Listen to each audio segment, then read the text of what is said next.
আমি বাংলাদেশ জামাত ইসলামের সঙ্গে কিভাবে আসলাম, কিভাবে ইসলামী আন্দোলনের দাওয়াতের কর্মী হয়ে গেলাম, এটার একটা ইতিহাস শোনাচ্ছি আপনাকে সামান্য করে।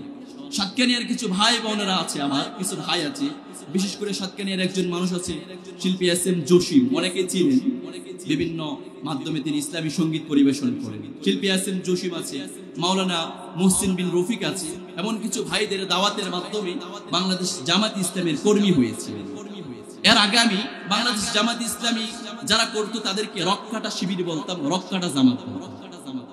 এটা কেন বলছি, একটা শিক্ষা দিব আপনাদেরকে।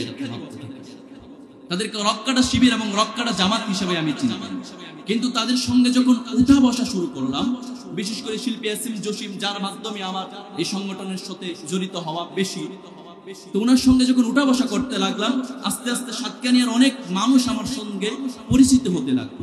যে মানুষগুলো ইউনিভার্সিটিতে পড়ে, যে মানুষগুলো বিশ্ববিদ্যালয়ে পড়ে, কলেজে পড়ে, স্কুলে পড়ে, তাদের সঙ্গে যখন চায়ের টেবিলে বসি, তাদের সঙ্গে যখন গল্প গুজবে বসি, দেখা যাচ্ছে তারা কথায় কথায় হাদিসের ইবারত পড়ে, কথায় কথায় কোরআনের আয়াত পড়ে।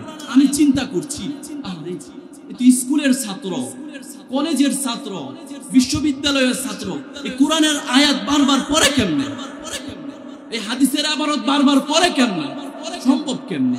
তাই একদিন জিজ্ঞাসা করলাম, ভাই এগুলো কেমনে কি? কথাই কথাই কোরআনের আয়াত, কথাই কথাই হাদিসের ইবারত, কেমনে কি? বলে, ভাই আমরা বাংলাদেশ ইসলামী ছাত্র শিবিরের সঙ্গী, তাদের সঙ্গে কাজ করছি, তারাই আমাকে এই যোগ্যতাটা তৈরি করে দিয়েছে। অবাক হওয়ার কথা না? যেগুলো আলেমদের কাজ, যেগুলো আলেমরা করে, এগুলো আমার ভাইরাও করছে। আল্লাহ তাআলা এই ভাইগুলোকে কবুল করেন, পড়েন আমিন। এই ভাইগুলোর অবদান কখনো ভুলতে পারবে না এই বাংলার জমিনের মানুষ। আজ থেকে 4 থেকে 5 দিন পূর্বে ঢাকা মহানগরে সম্ভবত বাংলাদেশ ছাত্র শিবিরের একটি সম্মেলন হয়েছিল। সেই সম্মেলনের মধ্যে বাংলাদেশের অন্যতম একজন সমন্বয়ক সার্জিস আলম, যার নাম, তিনি বক্তব্য প্রদানকালে একটি কথা বলেছেন, যে কথাটা আমি বারবার টেনে টেনে শুনেছি।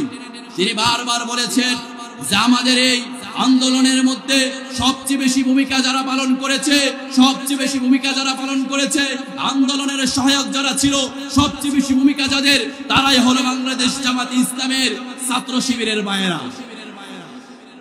কল্পনা করেন, কল্পনা করতে পারেন আমার ভাইগুলো মাজলুম হওয়ার পরেও পিছু পা হয় নাই। কারণ দুনিয়ার কোন সম্মানের জন্য, বাহাদুরির জন্য, পদের জন্য তারা ইসলামী ছাত্র শিবিরের সঙ্গে যোগদান করে না।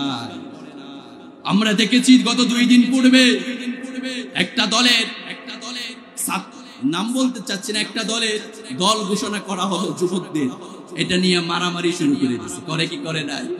আর আমার নিজের চোখের দেখা বাংলাদেশ ছাত্র শিবিরের একজন ভাইকে যখন দায়িত্ব দেওয়া হলো, মাথাটা নিচের দিকে দিয়ে কান্নারত অবস্থায় দায়িত্ব নিয়েছে। কারণ সে জানে এটা দুনিয়ার কোন দায়িত্ব নয়, পরকালের দায়িত্ব। এই দায়িত্বের মধ্যে আপনার সন্তানটাকেও দিয়ে দেন, সোনার সন্তান হিসেবে করে ফিরবে, ঠিক কিনা? আল্লাহ তাআলা আমাদেরকে বুঝার তৌফিক দান করেন, পড়েন আমিন। লা ইলাহা